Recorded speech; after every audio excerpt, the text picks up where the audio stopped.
నడిపింపుతో ప్రజల్ని నడిపించుకోవడానికి చూచాడు, కానీ ప్రజలు వాటిని ఏం చేయలే, స్వీకరించలే. రెండోదిగా మనం చూస్తే మోషే యాజక ధర్మాన్ని నెరవేర్చడానికి చూపించుకున్నాడు. కీర్తన 99లో 6వ వచనం చదివితే, మోషేయు అహరోను దేవుని యొక్క సన్నిధిలో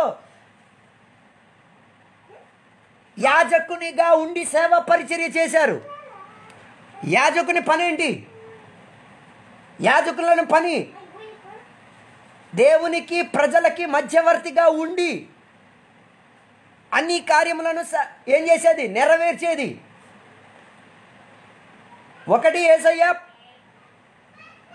ఒకటి మోషే ప్రవచనాత్మకము ద్వారా ప్రజల్ని నడిపించాడు. రెండోదిగా మోషే ఏం చేశాడు, యాజక ధర్మం నెరవేర్చింది. అందుకే లేవియాకాండం 8వ అధ్యాయం చదివితే వారికి దేవుడు చెప్పిన అనుష్ఠాన ప్రకారంగా బలులు అర్పించి వారి యొక్క పాప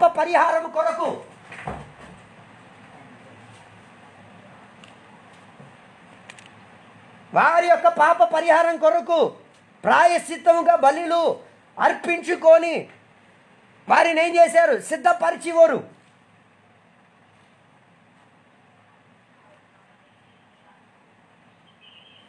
యాజక ధర్మం నెరవేర్చిన వారికి లేవియాకాండం 8వ అధ్యాయం మీరు పూర్తిగా చదివి చూడాలి. బలులన్నీ అర్పించుకొని పాప ప్రాయశ్చిత్తం కొరకు తాత్కాలముగా కొంతకాలము కొరకు అన్నీ చేశారు. ఇప్పుడు కూడా చాలామంది ప్రజలు దేనిని నమ్ముకుంటున్నారు, బలియాగాలు అర్పించుకొని ఏం చేసుకో, పాప ప్రాయశ్చిత్తం చేసుకోవచ్చు.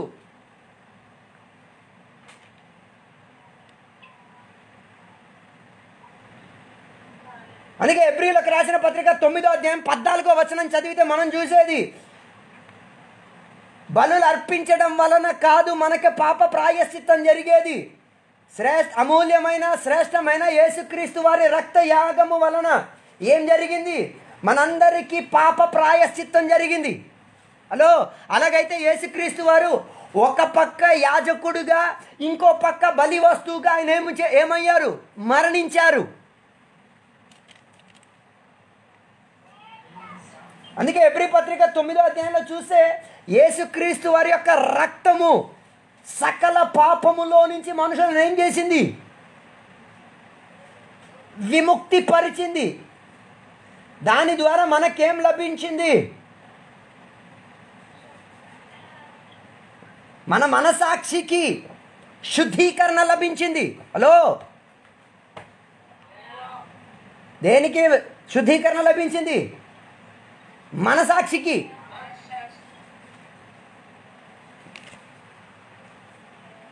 ఈ కాలంలో ఉన్న వాళ్ళకి ఏం లేదు, మనసాక్షి లేదు, మిగతావన్నీ ఉన్నాయి. మనసాక్షి వారితో ఏం చేయట్లే, మాట్లాడట్లే. అందుకే అక్కడ 9వ అధ్యాయం 14వ వచనం చదివితే, యేసుక్రీస్తు వారి యొక్క రక్తం ఎంత శ్రేష్టతగా పాత నిబంధనలో ఉన్న పరిచర్య కన్నా శ్రేష్టతగా ఏం చేసింది, పరిహారపరిచింది. అందుకే ఈ కాలంలో ఉన్న దేవుని బిడ్డలు దేని మీద ఆశ్రయించాలి, యేసయ్య రక్తం మీద ఆశ్రయించాలి. దేని మీద ఆశ్రయించాలి? అది లేదు కదా. యేసయ్య రక్తం మీద ఆశ్రయించడం చాలా తక్కువ. ఎప్పుడు చర్చిలో వచ్చి కూర్చున్నప్పుడు మాత్రమే యేసయ్య రక్తం మీద ఆశ్రయించడం, తర్వాత ఏం లేదు. ఇద్దరు అన్నదమ్ములు యాగం అర్పించడానికి వెళ్ళి ఒకడొక్కడిని చంపేసినప్పుడు ఆయన రక్తం నేల మీద పడినప్పుడు అదేం చేసింది, కేకలేసింది. అలాగైతే యేసయ్య రక్తం నేల మీద పడింది కదా, అది కేకేస్తుందా, వేయదా? ఏమని కేకేస్తుంది?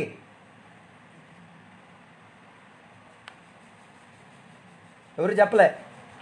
ఏమని కేకేస్తుంది?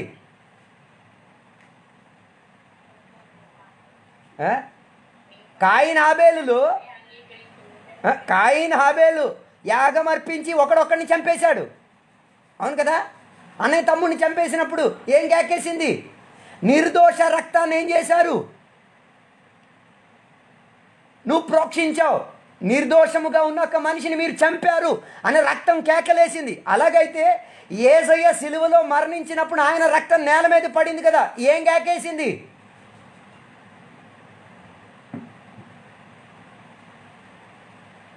అదే సేమ్ కేకేసి ఉంటుంది. నిర్దోషముగా ఏ తప్పు చెయ్యకుండా నన్ను ఏం చేశారు? చంపారు. అలాగైతే నీ పొరుగు వారిని వేదన పరిచినప్పుడు నువ్వేం చేస్తున్నావు? అప్పుడు నీ మనసాక్షి నీతో మాట్లాడలేదా? ఇప్పుడు ఎవరికి ప్రైజ్ లార్డ్ రాదు, అందరూ సైలెంట్ అయిపోయారు.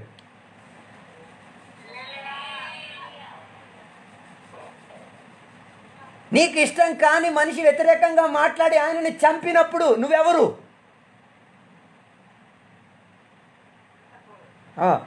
అప్పుడు నీ మనసాక్షి ఏం చేయట్లే. అలాగైతే యేసయ్య రక్తం రోజుకి ఎన్నిసార్లు ఆశ్రయించాలి?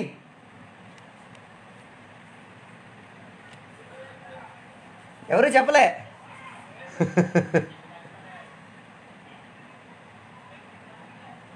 మనం మాట్లాడిన ఒక్కొక్క మాటకి, చేసిన ఒక్కొక్క ప్రవర్తనకి ఎన్నిసార్లు యేసయ్య రక్తాన్ని ఆశ్రయించుకోవాలి?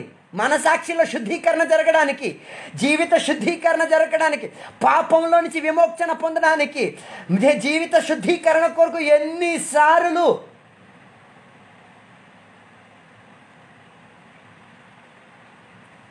ఎవరు ఏం చెప్పలే. అలాగైతే మన నోటిలో ఎప్పుడు ఏముండాలి? యేసయ్య రక్తము గురించి ఉన్న శ్రేష్టత. అందుకే మనం ఆరాధనకు వచ్చినప్పుడు దేవునికి స్తుతించేది, మహింపరిచేది. హలో, ఊరికనే కాదు, దేవుని దగ్గరికి వచ్చి ఎందుకు స్తుతించేది, మహింపరిచేది? దేవా, నిర్దోషంగా నువ్వు చనిపోయావు కదా దేవా, దానికి పరిహారంగా నీ నోట్లో ఏమొస్తున్నది? సంతోషముతో స్తుతులు వస్తున్నాయి. కొందరు ఎందుకు స్తోత్రం చెప్తున్నారో కూడా వాళ్ళకి తెలియదు. హలో, ఇప్పుడు మీరు టీవీలో ఆటలన్నీ చూస్తున్నారు, ఫుట్బాల్, క్రికెట్ అన్నీ చూస్తున్నారు. 6 కొడితే ఎందుకు దూకుతున్నారు? కొట్టింది ఆడు, మీరేమి ఎందుకు గెంతుతున్నారు, కేకలేస్తున్నారు? దేనికి? అంటే ఆయనకి కలిగిన సంతోషం నీకు కలిగింది. ఆయన కొట్టిన దెబ్బకి నీకేం కలిగింది? సంతోషం కలిగింది. అలాగైతే ప్రాయశ్చిత బలిగా అర్పించబడిన యేసయ్య రక్తాన్ని స్మరించినప్పుడు ఒక పక్క నీకు శుద్ధీకరణ జరిగినప్పుడు మరో పక్క నీకు సంతోషం కలగాలి. అప్పుడే స్తోత్రాలు రావాల్సింది.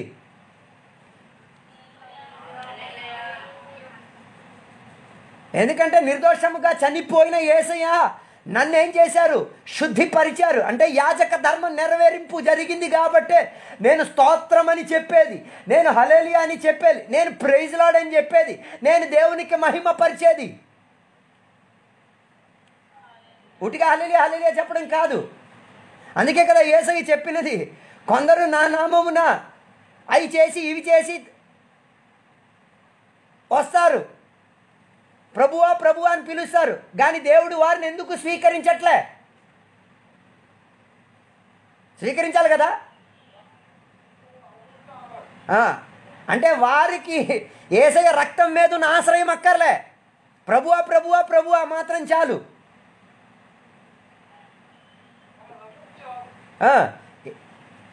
యేసయ్య రక్తం మీద ఆశ్రయించడం లేదు, యేసయ్య యాజక ధర్మం మీద ఆశ్రయించడం లేదు, యేసయ్య చేసిన బలియాగం మీద ఆశ్రయించడం లేదు.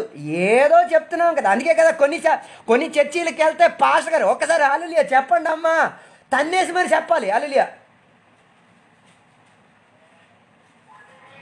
ఏం చేయాలి? తన్నేసి చెప్పించుకోవాలి. హల్లెలూయా చెప్పండి అమ్మ, ఒకసారి వందనాలు చెప్పండి. నీ లోపల నుంచి అదేం చేయట్లే, బయటికి రావట్లే. కారణం ఏంటో తెలుసా? లోపల మనసాక్షి సరిలేదు. మనసాక్షిలో ఏం కలగలే? యేసయ్య రక్తంలో ఉన్న ఆశ్రయం రాలే. నోటికొచ్చింది, నోటికొచ్చి ఎవరికి లాభం? మనసాక్షి లోపల రావాలి. హలో, నోటికి నోట్లో ఉండి ఎవరైనా జై జై అయ్యిరా, ఒక బిర్యానీ పొట్ల కొంత డబ్బులు దొరికితే ఎవడైనా జై జై చెప్తాడు. చేయట్లే? ఎలక్షన్ టైంలో ఒక బిర్యానీ పొట్లం 100 రూపాయల కోసం ఎంత జై జై చెప్తారు? 4 వాటర్ ప్యాకెట్ కోసం. ఈ కాలంలో దేవుని సన్నిధికి వచ్చి ప్రజలు కూడా ఇలాగే హల్లెలూయా ప్రైజ్ లార్డ్ చెప్తే దేవుడు నన్ను దీవిస్తాడు అనుకోనే చెప్తున్నారే తప్ప అది నీ మనసాక్షి లోపల తాకి చెప్పట్లే. హలో, వాక్య పరిచర్య చేసినప్పుడు ఆ వాక్యం నీ మనసాక్షిని తాకినప్పుడు ప్రైజ్ లార్డ్ చెప్తున్నావా?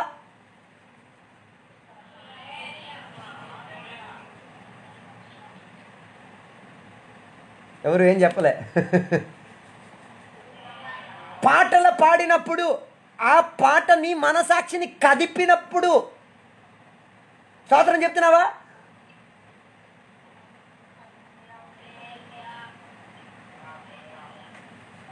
అందుకే నేను చెప్తున్న మాట, మోషే ప్రజలకు ఏం చేశారు? యాజక ధర్మం నెరవేర్చినప్పుడు ప్రజల్లో ఏముండేది? భయం, భక్తి ఉండేది.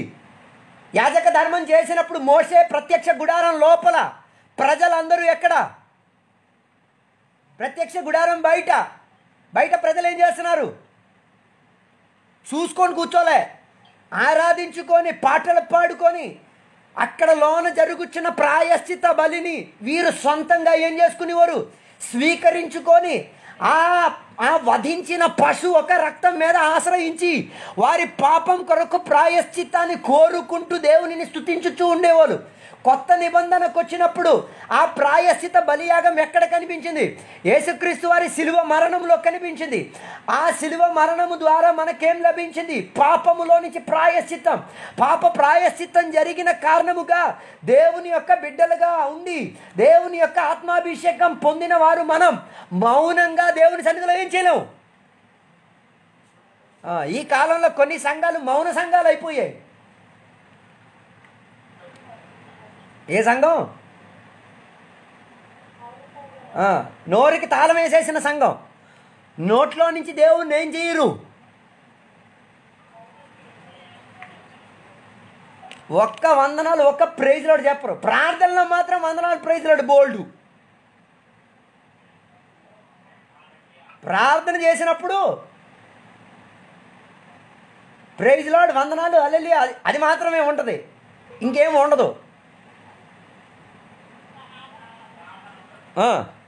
వాక్య పరిచర్య విన్నప్పుడు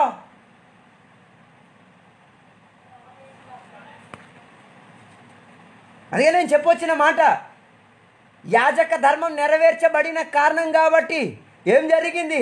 రక్తం కార్చబడ్డది. ఆ రక్తం వారి మనసాక్షిని, శరీరాన్ని, ప్రాణాన్ని, ఆత్మను ఏం చేసింది? శుద్ధిపరచగలిగింది.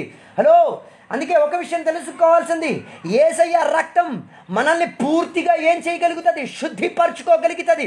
ఆయన యాజక ధర్మం నెరవేర్చబడ్డది. మోషే ద్వారా ప్రారంభించిన యాజక ధర్మం, మోషే ద్వారా నెరవేర్చబడిన యాజక ధర్మం ఒక అనుష్ఠానం పూర్తి ఎక్కడయ్యింది?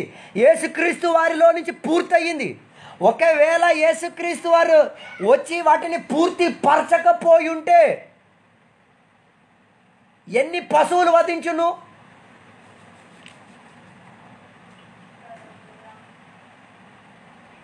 అలాగైతే దేవునికి ఎంత స్తుతి అర్పిస్తే, ఎంత దేవునికి మహిమ పరిచితే మన మనసాక్షిని శుద్ధిపరచుకో విధానానికి ఎక్కగలిగేది.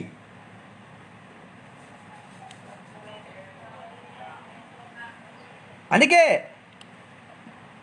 యాజక ధర్మము ఏమవుతున్నది? నెరవేర్చబడి ఉన్నది. మోషే ఏది ప్రకటించారో, ఏ యాజక ధర్మాన్ని చేసుకుంటూ వచ్చారో అదే పాత నిబంధన అంతా మనం చదవగలిగేది.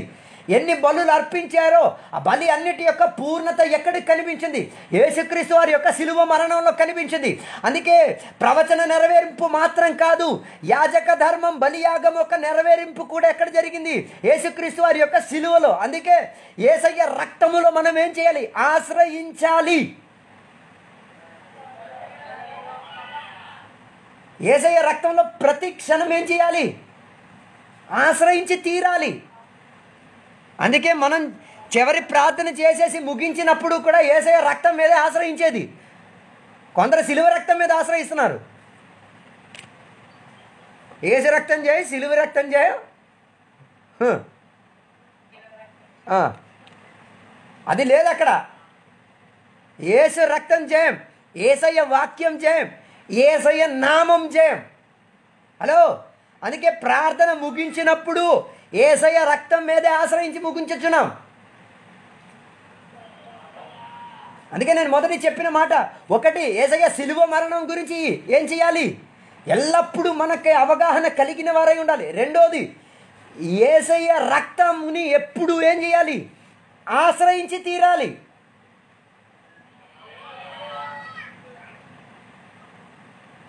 అందుకే ఎల్లప్పుడూ మన ఆరాధన విధి విధానంలో, మన ప్రార్థనా జీవితంలో ఎల్లప్పుడూ ఏం చేయాలి, ఏసయ్య రక్తం మీద ఆశ్రయించుకొని మన మనసాక్షిని మనం ఏం చేసుకోవాలి, శుచిపరచుకోవాలి, కడుక్కోవాలి.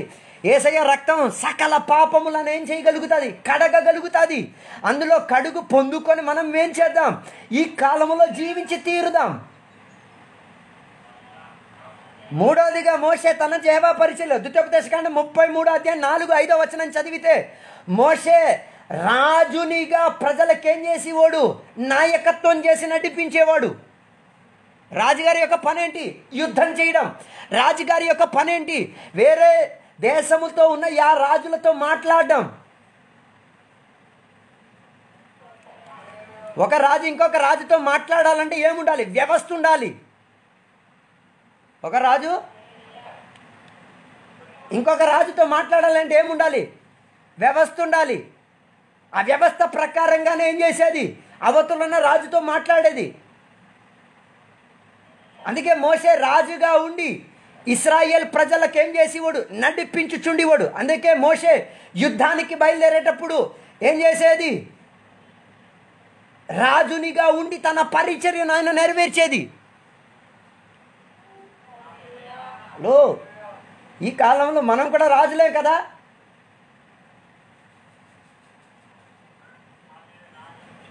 మనకి కూడా యుద్ధం ఉంది కదా. కానీ మనం రాజులు అన్న విషయం ఏమైపోయాం, మర్చిపోయాం. యేసుక్రీస్తు వారు చూస్తే పుట్టుక మునుపు నుంచే రాజు, చనిపోయిన తర్వాత కూడా రాజే, తిరిగి వచ్చినప్పుడు కూడా రాజులకు రాజుగానే వచ్చేది. మోసే పుట్టినప్పుడు రాజు కాదు, పుట్టి పెరిగిన తర్వాత రాజు అయ్యింది. కానీ యేసయ్య ఎలా కాదు, పుట్టక మునిపే రాజు, పుట్టిన తర్వాత రాజు, జీవించినప్పుడు రాజు, మరణించినప్పుడు రాజు, తిరిగి వచ్చినప్పుడు ఆయనలా రాజులకు రాజుగా వచ్చుచున్నాడు. అలాగైతే యేసయ్య జీవితం మొత్తం రాజుగా ఉన్నాక జీవితం. అందుకే యేసయ్య రాజు అయితే ఆయనకేముంది, రాజ్యం ఉంది. హలో, నాకు ఒక ప్రశ్న ఉంది, జవాబు చెప్పాలి. ఇశ్రాయేల్ ప్రజల్ని ఐగుప్త దేశంలోంచి ఎందుకు దేవుడు రప్పించారు?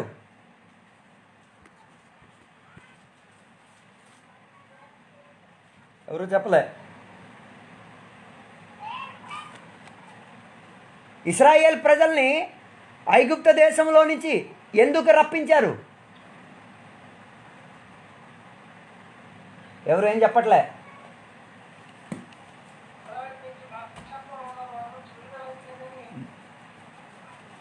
అది ఒక్క నిజమే, అది ఒక మాట నిజమే. బానిసత్వం నుంచి విడుదల పడుతుంది, అది నిజమే, కాదని నేను అనట్లే. వారిని ఏం చేయాలి, ఒక రాజ్యంగా మార్చాలి. హలో, వారిని ఏం చేయాలి, ఒక రాజ్యంగా మార్చాలి. వారి రాజ్యానికి ఏమై ఉండాలి, ఒక రాజు ఉండి తీరాలి. అందుకే దేవుడు వారిని ఏం చేశారో తెలుసా, కెనాను దేశం వరకు నడిపించింది, ఆ రాజ్యములోకి వారిని చేర్చుకోవడానికి. కానీ వారు ఏం చేయలేకపోయిరి, కెనాన్ దేశం వరకు రాలేకపోయిరి. కారణం ఏంటి?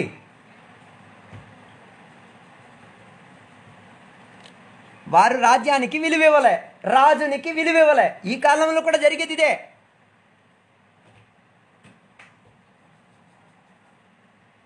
అందుకే నేను చెప్పొచ్చిన మాట, మోషే వారికి వ్యవస్థ ద్వారా ఎన్నో నడిపించడానికి కోరుకున్నారు, ఎన్నో రీతిగా వారిని సరిదిద్దుకోవడానికి కోరుకున్నాడు. యాజక ధర్మం ద్వారా సరిదిద్దుకోవాలని కోరుకున్నారు.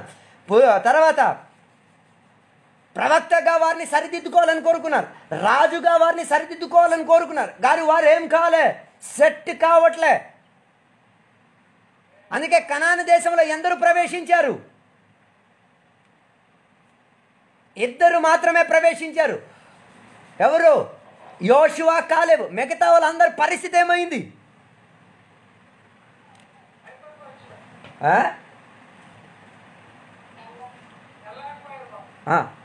అంటే రక్షణ పొంది, విడుదల పొంది, విమోచన పొంది, ఆత్మాభిషేకం పొంది, ఆరాధన పొంది, మహత్కార్యములు చూచి, వాక్యము గురించి అవగాహన కలిగి, దేవునితో సహవాసం ఏర్పడి, దేవునితో జీవితాన్ని కొనసాగి ఏమయ్యారు?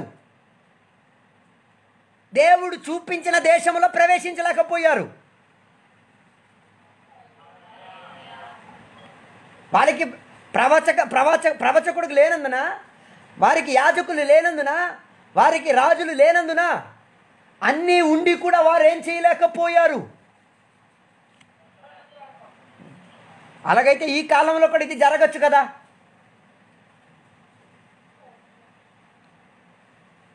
అందుకే నా మాటలు నేను ముగించాలని కోరుచున్నాను. యేసయ్య యొక్క ప్రవచన నెరవేరింపు, శిలువ మరణాన్ని ఏం చేయాలి? మనం ఎల్లప్పుడూ జ్ఞాపకం చేసి దాని గురించి మనకేముండాలి? ఎల్లప్పుడూ ఒక వేదన ఉండి తీరాలి. రెండోది, యేసయ్య రక్తము ద్వారా మనకేం, యాజక ధర్మానికి ఒక ముగింపు జరిగింది. ఆ యాజక ధర్మాన్ని ఎల్లప్పుడూ యేసయ్య రక్తాన్ని ఆశ్రయించి నెరవేర్చుకోవాలి. మూడోదిగా, యేసయ్య ఒక రాజుగా ఉన్నారు. ఆయన రాజ్యానికి ఎల్లప్పుడూ మనం ఏం చేస్తూ ఉండాలి? క్రమపరుచుకొని మన జీవితాన్ని ప్రవేశించడానికి కోరుకోవాలి. అందుకే యేసయ్య చెప్పిన మాట, మొదటి నీతియు దేవుని రాజ్యమును వెతుకుడి. హలో, దేన్ని వెతకాలి? నీతియు దేవుని రాజ్యమును వెతుకుడి. అలాగైతే మీకు కావాల్సినవన్నీ. మనం దేన్ని వెతుకుతున్నాం?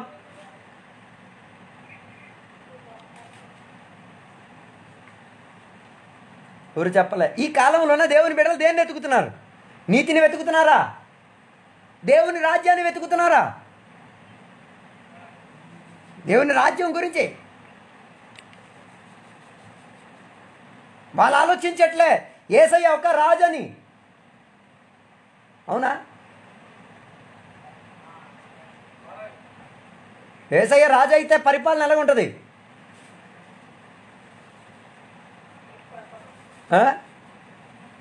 యేసయ్య రాజు అయితే ఏ దేనికైనా కొదువు ఉంటుందా? యేసయ్య రాజుగా ఉంటే అన్ని క్రమముగా ఉంటుంది కదా. యేసయ్య రాజుగా ఉంటే ఏదైనా లోటుపాటు ఉంటుందా? ఏమీ ఉండదు. అయినా కూడా సంఘాల్లో, దేవుని బిడ్డల్లో లోటుపాటు ఉండడానికి కారణం ఏంటి? యేసయ్యని వారు ఏమిగా అనుకోవట్లే, రాజుగా అనుకోవట్లే. యేసయ్యని రాజుగా అనుకుంటే యేసయ్యని మనం ఏం చేయలేం? మోసం చేయలేం. యేసయ్య రాజుగా ఉంటే యేసయ్యతో ఉన్న వాళ్ళకి ఏం చేయలేము? మోసం చేయలేము. అందుకే నా మాటలు నేను ముగించాలని కోరుచున్నాను. యేసయ్య యొక్క యాజక ధర్మాన్ని నెరవేర్చారు, ప్రవచన నెరవేరింపు జరిగింది. మూడోదిగా, రాజునిగా తన పరిచర్యను ఆయన పూర్తి పరిచారు. అందుకే మనం కూడా ఏం చేయాలి? మన దైనందిన జీవితంలో ఆ రాజులకు రాజుగా యేసయ్య తిరిగి వచ్చేటప్పుడు ఆయన రాజ్యంలో మనం ఏమై ఉండాలి? పాల భాగస్థులై ఉండి తీరాలి. దానిని మోషే ఎంతగా వివరించాడు, కానీ ఇశ్రాయేల్ ప్రజలు వాటిని ఏం చేయలే, స్వీకరించలే. అందుకే ఈరోజు రాత్రి వేళ ఒక విషయం చెప్పి నేను ముగించాలని కోరుచున్నాను. ప్రియ దేవుని యొక్క బిడ్డలారా, యేసయ్య రాజుగా ఆయన చనిపోయి పూర్తిని నెరవేరింపజేసి దేవుని యొక్క రాజ్యాన్ని మన కొరకు తెరిచి ఉంచి ఉన్నారు. దానిని ఏం చేయాలి? దేవుని యొక్క యాజక ధర్మం ద్వారా, దేవుని యొక్క ప్రవచన నెరవేరింపు ద్వారా ఏం చేయాలి? ఆ రాజ్యములో మనం చోటు సంపాదించుకొని, ఆ రాజ్యం మన చేతిలో నుంచి పోకుండా మన జీవితాన్ని మనం ఏం చేసుకోవాలి? కాపాడుకోవడానికి ప్రయత్నం చేసుకోవాలి. ఆయన రాజ్యము మన కొరకు ఉన్నది, దాన్ని నేను చేయకూడదు. రాజ్య వ్యతిరేకంగా ఉండి దానిని పోగొట్టుకోకూడదు. అందుకే ఈరోజు రాత్రి వేళ దేవుని యొక్క సన్నిధిలో సమర్పించుకుందాం. దేవునికి చెప్దాం, దేవా నీ ప్రవచన నెరవేరింపులో దేవా మేము పాలభాగస్తులు అవ్వుటకు, దేవా నీ యాజక ధర్మములో మేము కూడా పాలభాగస్తులు అవ్వుటకు, దేవా నీ రాజ్య భారములో మేము కూడా పాలభాగస్తులు అవ్వుటకు మమ్మల్ని కూడా సహాయపరచు. అందుకే పేతురు రాసిన పత్రిక ప్రకారంగా కొత్త నిబంధనలను దేవుని యొక్క బిడ్డలందరినీ కూడా రాజులునిగా, ప్రవక్తగా, ప్రవచనం చెప్పిన వారిగా దేవుడు నియుక్తి చేసి ఉంచారు. కారణం ఏంటి? ఆయన రాజులకు రాజుగా వచ్చినప్పుడు ఆయనతో కలిసి మనం వెళ్ళడానికి సిద్ధపాటు కలగడానికి దేవుడు అన్ని పనిని ప్రాయశ్చిత్తముగా చేసేశారు. వాటిని ప్రతిరోజు మన జీవితంలో ధ్యానించుకొని, ఆశ్రయించుకొని జీవితాన్ని కొనసాగించడానికి సహాయపరచడమని దేవునికి అసలు సమర్పించుకుందాం, ప్రార్థన చేసుకుందాం. కృప కలిగిన దేవానికి వందనాలు తెలియవస్తున్నాం. ఈరోజు రాత్రి వేళ నీ సన్నిధిలో దేవా మేము వాక్యం నేర్చుకోవడానికి దేవా మాకు ఇచ్చిన మంచి అనుభవం బట్టి నీకు వందనాలు. మోషే యొక్క జీవితంలో మేము చూసుకున్నాం దేవా, ఆయన ప్రవచనం ద్వారా దేవుని యొక్క కార్యమును నెరవేర్చడానికి చూచాడు దేవా. ఆయన యాజక ధర్మం ద్వారా దేవుని యొక్క విషయములన్నీ నెరవేర్చడానికి చూచాడు. ఆయన రాజుగా ఉండి రాజ్య పరిపాలనతో దేవుని యొక్క ఉద్దేశములను నెరవేర్చడానికి కోరుకున్నారు. అదే రీతిగా మా జీవితం కూడా జరిగి తీరాలి దేవా. మేము కూడా ప్రవచన నెరవేరింపుతో జీవించుటకు, యాజక ధర్మముతో నెరవేరింపుతో జీవించుటకు, రాజునిగా ఉండి పరిచర్య చేసి నెరవేరింపు చేసుకొని దేవా దేవుని యొక్క రాజ్యములో పాలభాగస్తులు అవ్వటకు సహాయపరచండి దేవా. మాకిచ్చిన వ్యవస్థలను, మాకిచ్చిన విధి విధానములను, లేక మాకిచ్చిన సదుపాయాలన్నింటినీ కూడా ఒక ప్రవచనముగా, ఒక యాజక ధర్మముగా, ఒక రాజునిగా దేవా పూర్తిపరచుటకు సహాయపరచండి. మోషే ఎన్నో ప్రయత్నాలు చేసి ఇశ్రాయేలు ప్రజలకు నడిపించడానికి కోరిన వారు నడవలేకపోయిన స్థితి జరిగింది దేవా. అలాంటి యొక్క స్థితిగతి ఈ కాలంలో ఉన్న దేవుని యొక్క బిడ్డలకు జరగకుండా సహాయపరచండి దేవా. దేవుడు ఇచ్చిన విధానములలో యేసయ్య రక్తం మీద ఆశ్రయించి, యేసయ్య శిలువ మరణం మీద ఆశ్రయించుకొని యేసయ్య యొక్క రాకడ కొరకు సిద్ధపడడానికి ఈరోజు వాక్యం ఆలకించిన సకల బిడ్డల జీవితంలో అలాంటి యొక్క ఆశ్రయం జరుగుటకు సహాయపరచండి. దీవెనలతో నింపినందుకు వందనాలు, సహాయపరిచినందుకు వందనాలు. యేసు నామములో అడిగి వేడుకున్న పరమ తండ్రి, ఆమేన్. తండ్రి యొక్క, కుమారు యొక్క, పరిశుద్ధాత్మక సహవాసం ఇప్పుడు ఎల్లప్పుడు ఈ వాక్యాలు ఆలకించిన సకల బిడ్డలతో దేవా నీ రెండో రాకడ వరకు తోడయుందును గాక. ఆమేన్.